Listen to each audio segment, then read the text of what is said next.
Hello everyone, welcome to another interesting day on planet Earth. Yesterday I started talking about Grigory Grabovoy's book, The Resurrection of People and Eternal Life from Now On is Our Reality, and it seemed like a massive topic for some people, even to get your head around. I think I really couldn't get my head around it when I first heard it. But this is very much the hidden knowledge that has been hidden from humanity for such a long time.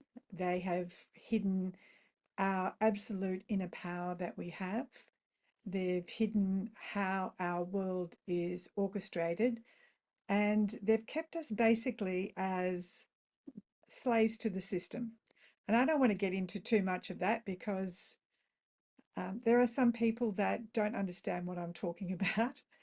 But anyway, I'd like to, and I don't want to come over as giving knowledge that is not warranted at this time in this forum. So I'd love to read to you the next little bit from Grabovoi in his book and just give you a little bit of I guess, a debrief on what he's trying to talk about. So let me read this short passage from his book. He's saying, this book is part of a book series devoted to the exposure of the truth and the real world view. We are witnessing a rapid advancement of science and technology. Now, I'd have to question what the real science is, because we're discovering what we've been told was science is perhaps not what we believe, but we're certainly seeing an advancement of technology, and this advancement is occurring at ever accelerated paces.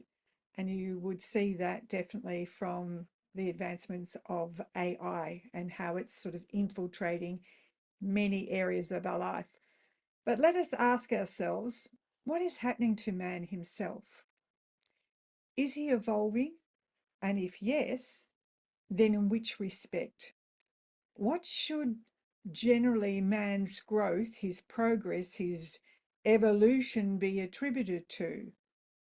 In actuality, the development of man and his improvement involves the evolution of his consciousness. Now, just add, that's where we find ourselves. We were never told that that we go through 24,000 year cycles where we're advanced in consciousness. We've wiped out the planet 5 times previously, and now we're in that cycle where there is an advancement of consciousness.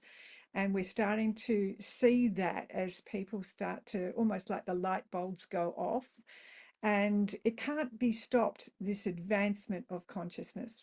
So let's continue. At the present stage of development, a person usually is in one of 2 states of consciousness, either in the sleeping state or in the state of being awake.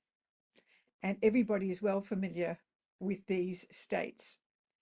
And especially over the last 4 years, I think many people have been woken up from their slumber and starting to see the true reality. Let's continue. Here I am, not talking about prophetic dreams, because a prophetic dream means exactly entering other states of consciousness. Here I'm talking about a regular sleep. So the most part of man spent in 2 different states, the state of being asleep and the state of being awake. And while in the state of wakefulness, man can move around, reason, make decisions, and generally many things are accessible to him that are beyond his reach during the sleeping state. And while it turns out that there are higher states of consciousness compared to which an ordinary state of wakefulness is similar, you could say, to a deep sleep. Let's see how man's perception of his world changes as the state of his consciousness changes. So during regular sleep, the perception of the world is transformed. And during the state of wakefulness, man perceives the world through a prism of a 3-dimensional space and a 1-dimensional time. And here we can make a comparison. Suppose that at birth, You contact lenses of a definite color, which were put into a person's eye, but he's not aware of that fact. After that, he perceives something in this color. And since he sees the world this way from the very birth, he naturally has no doubt that the world is that way as he sees it. But the contact lens can be taken out, and then the world will appear as entirely different in the whole gamut of the splendid colors. In the same way, if we eliminate the limitations of ordinary wakeful consciousness together with the three-dimensional perception of the world and time, this goes with it. That is, if we shift to a higher state of consciousness, the world will appear utterly different. And this truth has been known from times immemorial. So what is he actually saying? He's saying that if you had a lens popped on your eye, that's the only way you perceive the world, through that lens. And that's really how many people have been conditioned to see the world.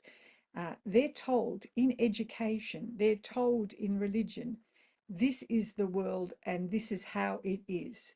And so what happens then is people believe that. That's their filter. That's how they view the world. But as consciousness is expanding and awakening more people, it's like the lens is being removed and you are seeing the world in a new way. You often hear when people are on a spiritual consciousness journey, they talk about five-dimensional reality and a state to get to. Some will call it ascending or evolving. And what we're actually doing is revealing that state, that heaven on earth, which already exists, but just in another frequency, as if we're having the lens of the old three-dimensional world that we live in, where we've taught this doesn't exist unless I can touch it and see it. We're starting to have that taken away. We're starting to realize, aha, there is a whole lot more that we haven't been told and that has been hidden from us for such a very, very long time. And now that the blindfold is coming off for many, they're going through all sorts of different emotional states as they're starting to react or understand just the power they have totally within them. And that's what we're awakening to the fact that we have these immense powers and our options are limitless, not what we've been taught in the past.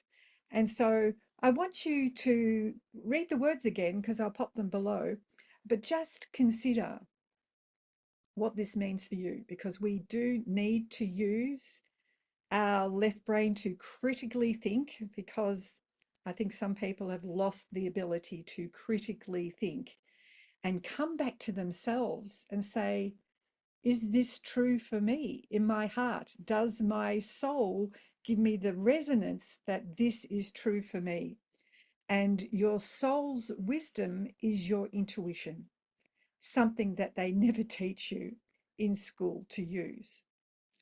All right, everybody, that's enough from me today from 𝗏𝗏𝗏𝗏𝗏's book and a little debrief. Have fun, and I'll catch you again soon. Bye for now.